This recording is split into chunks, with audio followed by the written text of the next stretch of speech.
Hi everyone, I wanted to do a little video reminding you of how we convert moles to particles to molar mass. I saw a lot of you were still struggling with this on the Edpuzzle. But again, this is the little device we use to help remind us what we can put down and think about each time we do a problem. So 1 mole of X being any chemical, as long as we use the same chemical for all three items. 1 mole of X equals Avogadro's number, 6.02 times 10 to the 23rd particles, which particles can be molecules, formula units, or atoms. And those two things are also equal to the molar mass in grams. And we get that from the periodic table. So you should have this on your Unit 2 notes, but if you don't, you want to copy that down right now, stop the video, and put down that 1 mole of X equals 6.02 times 10 to the 23rd particles, also equals molar mass in grams. And notice how I put pink under all of the different units.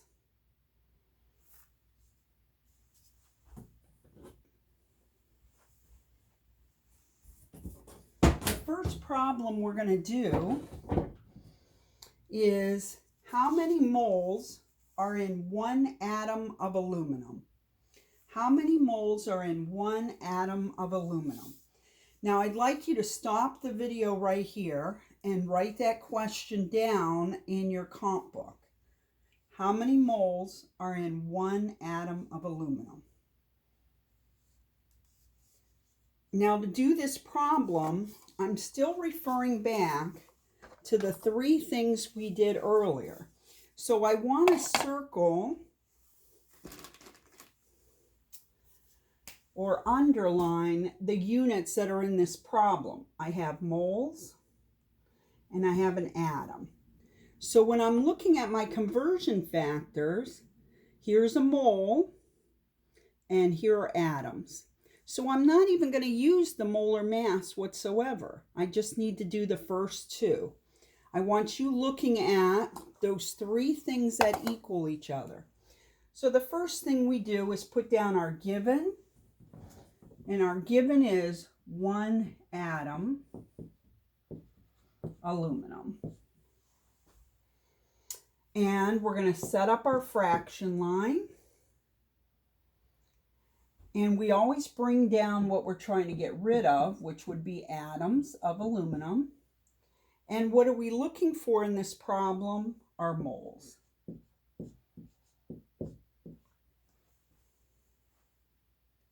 Now I want you to stop the video for a moment and put the numbers that should go in front of this conversion factor. What goes in front of moles? What goes in front of atoms? And when I look at my chart, again, I'm using this mini one.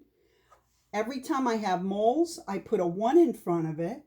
And every time I have atoms, I'm going to put Avogadro's number. So 1 and Avogadro's number.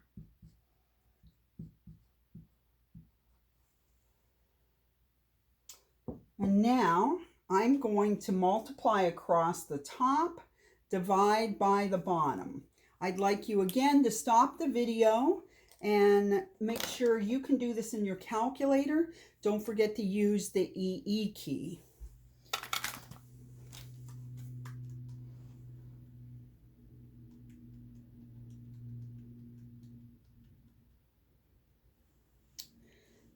And we also don't want to forget about sig figs. In this problem, it said 1 atom. It doesn't give me a numeral, so I'm not going to be able to use sig figs for this problem. So I'm just going to assume 3 sig figs. And as I do that, I get 1.66 times 10 to the negative 24 power. cross off like terms, crossed off my atoms, and I'm left with moles of aluminum. And just to help anybody with the calculator, if you did not get this answer, did you put 1 in? 1 divided by 6.02, hit the EE key, 23. And remember, it's 6.02, the EE key, you're just hitting it once, 23. Because I have that larger number on the bottom, I should have a negative number as my answer. All right, our second problem is going to address how many grams are in 1.50 times 10 to the 25th molecules of carbon tetrachloride. So this problem is bringing up two different things. You do have to convert it math-wise, but you also have to use your skills and nomenclature to answer what is carbon tetrachloride. So I'd like you to first write down your given and the formula. Stop the video for a moment and again write down the given as well as the correct formula for carbon tetrachloride. You guys did quite a few problems with that on the OWL.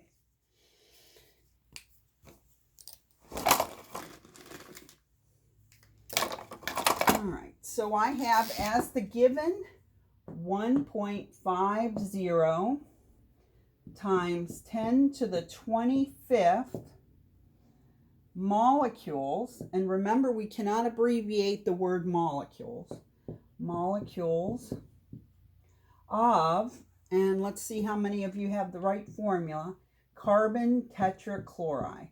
So I have a CCl4, tetra meaning 4, times my fraction line, and I'd like you to stop the video again, and would you look at deciding which units are you going to put on your fraction line, your conversion factor.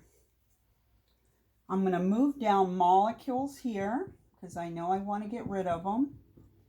And that's molecules of carbon tetrachloride. And above this line, what am I looking for?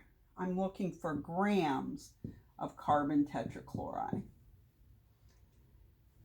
Now again, we want to stop the video and I want you to figure out what number should go on the top line, which number should go underneath the fraction line. Again, you want to use our little conversion factor that 1 mole always equals Avogadro's number, which equals the molar mass. And so I have grams here. I'm looking at my, where it has grams, it says I should put the molar mass here. The molar mass for carbon tetrachloride. Carbon has a mass of 12. Chlorine has a mass of 35.5. Now yours might be a slightly different. I'm using the white periodic table we always use in class. You might be using the one on your Google, just looking it up, doesn't matter, as long as you're in that range. So I have 35.5 times 4. I got 142 plus 12. Hopefully I'm not going to make a mistake. 154 grams of carbon tetrachloride is its molar mass. And what should I put in front of molecules? It's always Avogadro's number. So 6.02 times 10 to the 23rd power. And so now I'm going to multiply across, divide by the bottom number. So let's do that. Stop the video and try do it on your own and then turn it on when you're ready.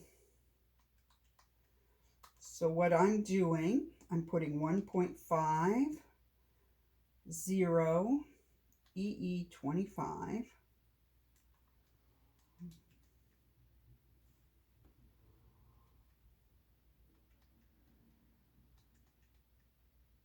times 154. Then I'm going to divide that by 6.02 EEQ 23. And I'm getting, the sun is glaring on me, I believe 3.83. Does that make sense to me? Looks like it. I must have brought home the worst calculator. I don't think that's correct.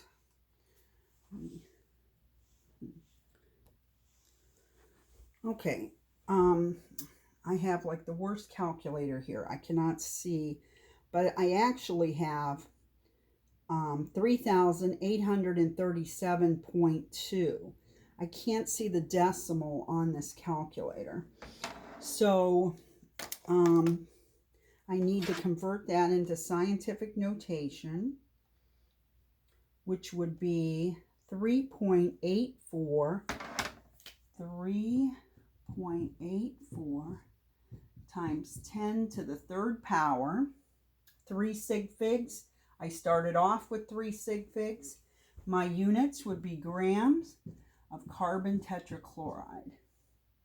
Cross out my like terms, and I get 3.84 times 10 to the third power carbon tetrachloride.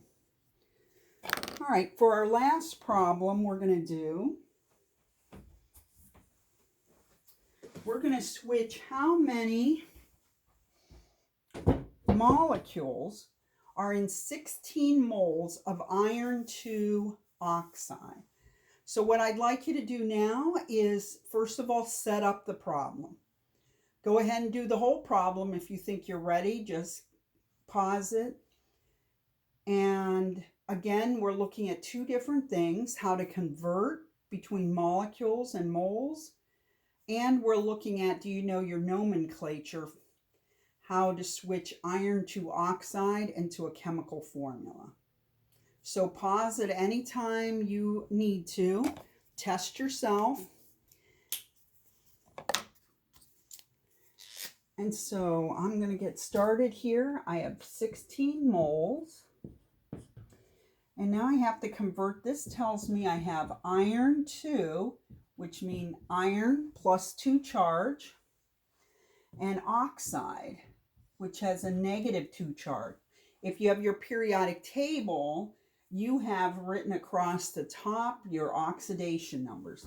Because this is a 2 and this is a 2, they go together 1 to 1. So it would be iron oxide times my fraction line. And if you're following along with me, you could pause it now and try to figure out what you would put. I'm going to move the moles down to the bottom. On top, I'm going to put molecules because that's what I'm looking for. This is iron 2 oxide. Again, I'm looking for molecules starting with moles.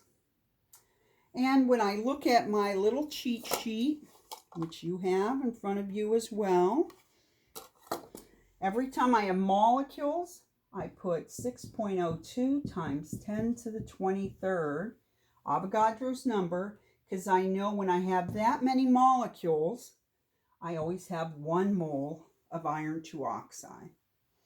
So now we're just going to put this in the calculator. Hopefully this 16 times 6.02 to the 23rd equals, I could divide by 1, and I get 9.63. I only have 2 sig figs here. So I have 9.6 times 10 to the 24th power. My units, cross out moles, would be molecules. And my chemical is iron 2 oxide. I hope that brings back some memories of what we did in class, because on Monday and Tuesday we'll need to do these conversions as well, to do molarity, molality, and other concentrations.